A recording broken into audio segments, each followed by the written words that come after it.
अपनी पत्नी और ससुराल वालों द्वारा उत्पीड़न के कारण बेंगलुरु के एक तकनीकी विशेषज्ञ की आत्महत्या से उपजे आक्रोश के बीच सर्वोच्च न्यायालय ने एक अलग मामले में महिलाओं द्वारा अपने पतियों के खिलाफ दर्ज कराए गए वैवाहिक विवाद के मामले में क्रूरता कानून के दुरुपयोग के खिलाफ चेतावनी दी। अदालत ने कहा, क्रूरता कानून का दुरुपयोग प्रतिशोध के लिए व्यक्तिगत उपकरण के रूप में नहीं किया जा सकता।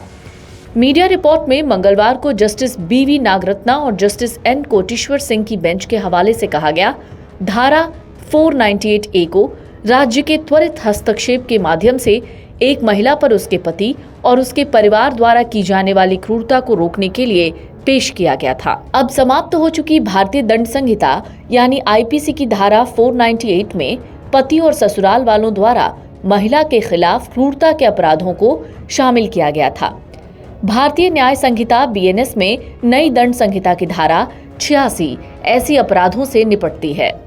धारा 86 के तहत दोषी को 3 साल या उससे ज्यादा की कैद हो सकती है और जुर्माना भी देना पड़ सकता है। इस बीच न्यायाधीश ने कहा, हालांकि हाल के वर्षों में देश भर में वैवाहिक विवादों में उल्लेखनीय वृद्धि हुई है, साथ ही विवाह संस्था के भीतर कलह और तनाव भी बढ़ रहा है। नतीजतन धारा 498 जैसे प्रावधानों का दुरुपयोग करके पति और उसके परिवार के खिलाफ पत्नी द्वारा व्यक्तिगत प्रतिशोध लेने की प्रवृत्ति बढ़ रही है।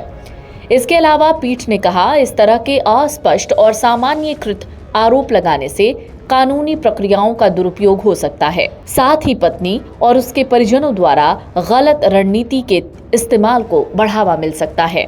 अंत में न्यायाधीशों ने एक व्यक्ति और उसके परिवार के खिलाफ उसकी पत्नी द्वारा दायर क्रूरता के मामले को खारिज कर दिया।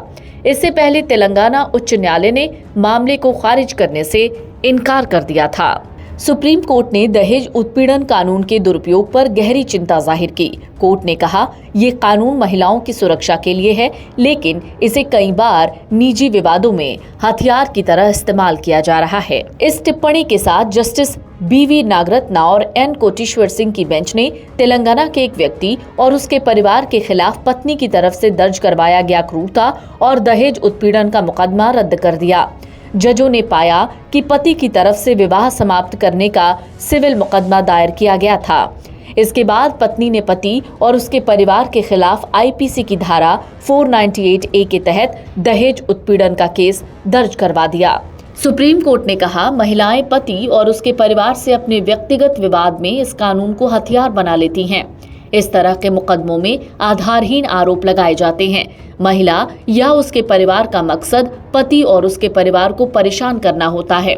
इस तरह के मुकदमों में अगर तथ्यों की पड़ताल न हो तो न्यायिक प्रक्रिया के दुरुपयोग की आशंका बनी रहती है।